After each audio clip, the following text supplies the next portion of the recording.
3절에 보면 그날에는이 나옵니다.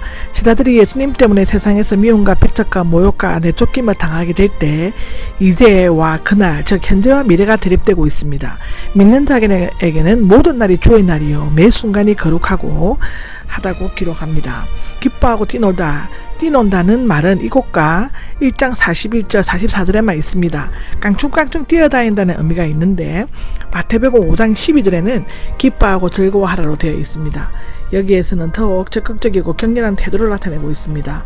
이것은 역설적으로 주님 때문에 받은 고난과 박해가 얼마나 큰 대가를 가져다 주는가를 생생하게 표현하고 있습니다. 너희가 받을 상이 나오는데 하늘의 큰 상은 하나님의 통치가 이루어지는 하나님 나라에 참여하게 된다는 것을 의미합니다. 그러나 이것은 반드시 먼 미래나 하늘나라에서의 보상을 따는 것이 아니라 바로 지금 메시아의 날이요 매 순간이 그날이요 이미 여기에서 지금 하늘의 기쁨을 누린다는 뜻입니다. 이방인인 누가는 그들의 조상들을 덧붙였으나 유대인들은 마태는 생략하고 있다고 합니다. 누가복음 11장 47절을 보시면 됩니다. 그런데요 24절에는 그러나 부요한 사람들이 나옵니다. 그러나는 날카로운 대조를 나타내는 부사입니다.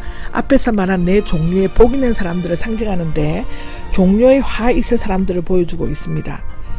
여기서 너희는 온전히 제자를 가리키고 있기 때문에 별개의 다른 사람이 아니라 같은 사람에게 읽게 될 복과 저주, 빛과 어둠을 나타낸다고 하는데요. 부유한 사람들은 가난한 사람들의 반대가 되는 개념이죠.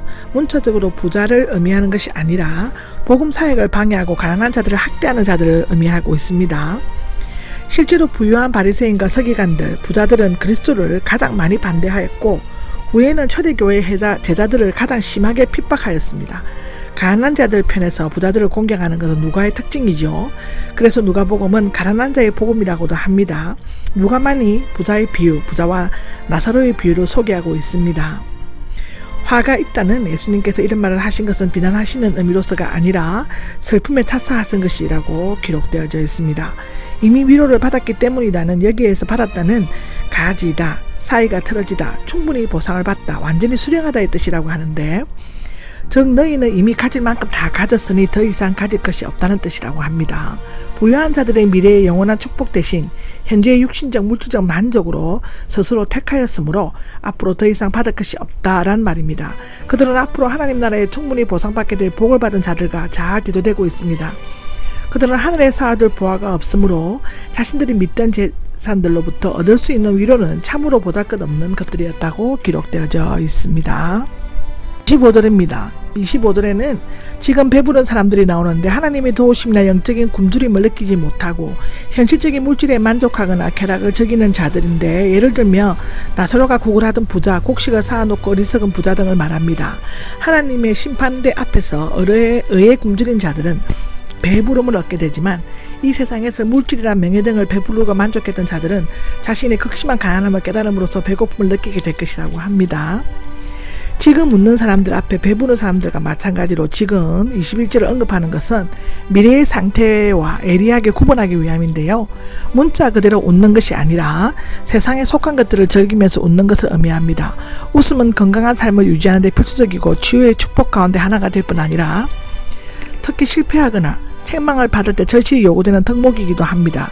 여기에서 말하는 웃는 사람들은 자신의 쾌락에 도취되어 하나님과 자신의 영적 사회적인 책임을 망각하고 가장 고상하면서도 거룩한 것을 비우는 자들을 말한다고 하는데요. 슬퍼하며 울게 될 것이기 때문이다는데 웃는 자는 역설적으로 하나님의 심판대 앞에서 슬퍼하고 울게 될 것이다. 이 세상의 웃음은 일시적이고 육신적인 것이며 장차 슬퍼 울며 이를 가는 영원한 고통으로 뒤바뀌어질 것이다 라고 마태복음 8장 12절, 13장 42절에 나옵니다. 한편 이 세상에서의 눈물과 고통은 하늘나라의 기쁨으로 충분히 보상받을 수 있습니다. 아멘. 이것은 고린도후서 4장 17절에 기록하고 있습니다. 26절입니다. 너희를 좋게 말하면이가 나오는데 이것은 앞에 네 번째 복, 즉 너희를 미워하고 따돌리고 모욕하고 악하다고 내쫓으면 22절과 대조되는데 거짓 예언자는 늘 아첨하고 간사하게 행동하기 때문에 사람들에게서 칭찬을 듣지만 참된 예언자는 오히려 고난과 박해를 받는다고 열왕기상 18장 19절에는 나옵니다. 왕실 예언자들 에레미야와 거짓 예언자에 대한 예를 들 수 있고요. 칭찬이나 핍박은 모두 일시적입니다. 참과 거짓은 하나님의 심판대 앞에서 분명히 가려져 영원한 심판을 받게 된다고 마태복음 7장 15절은 말하고 있습니다. 27절에는 그러나가 나오는데 강한 대조를 나타내는 접속사로서 랍비들의 가르침과 예수님의 말씀 사이를 날카롭게 대조하고 있습니다. 너희 원수를 사랑하고는 랍비들은 내 이웃을 사랑하고 내 원수를 미워하라라고 마태복음 5장 43절에 적혀 있듯이 가르쳤는데, 구약에는 원수를 미워하라는 말은 발견되지 않으며 엄격한 샴마의 학파가 첨가한 것입니다. 즉 다시 말하면 당시 유대 단체에서는 원수에 대한 미움이 용납되었다고 하는데요. 사회본 공동체 규칙에 적혀 있다 합니다. 헬라어에서는 사랑은 크게 네 가지로 구분된다고 하는데, 첫째로는 에로스, 둘째로는 스토르게, 셋째로는 빌리아, 네 번째로는 아가페죠. 대부분 다 이것을 아시는데 그래도 한번 읽어보겠습니다. 에로스는 남자와 여자의 정열적이고 성적인 사랑이며 처음에는 나쁜 의미로 사용되지 않았지만 점차 색정이라는 개념으로 변해갔고 신약 성경에는 나오지 않습니다. 두 번째 스토르게는 가족관계의 사랑, 즉 자녀에 대한 부모에 대한 사랑에 자식에 대한 사랑을 나타낸다고 하고요. 세 번째 필리아는 가장 온화하고 좋은 말이며 참된 사랑과 애정을 나타낸다고 합니다.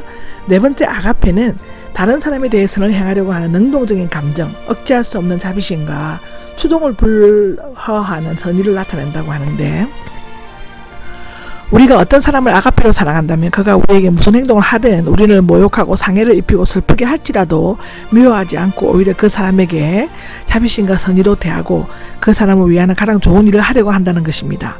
우리가 미워하는 원수를 가장 가깝고 소중히 여기는 사람처럼 사랑하는 것은 사실상 불가능하죠.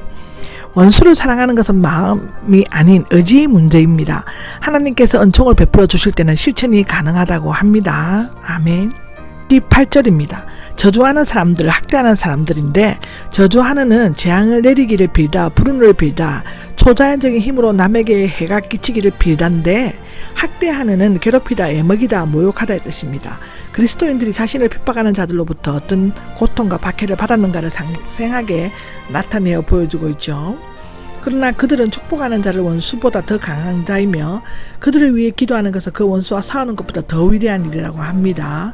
원수를 사랑하는 마음은 하나님의 마음이요 기독교의 중심이기도 하는데요. 요한 1서 4장 7절에서 10절에 나옵니다. 예수님께서는 단지 교훈만이 아니라 몸소 이 교훈을 실천하셔서 십자가상에서 그 원수를 위해 기도하셨습니다. 누가복음 23장 34절에 나옵니다. 내 원수가 내게 미움의 권총을 발사하며 너는 사랑의 대표로서 응사하며 내 원수가 내게 미움의 독배를 마시우며 너는 그에게 사랑의 홍수로서 대항하라 라고 합니다. 기독교는 사랑으로 승리하는 종교이며 사랑의 홍수와 대포 앞에 모든 원수들의 마음을 완전히 녹아질 것이다 라고 기록합니다.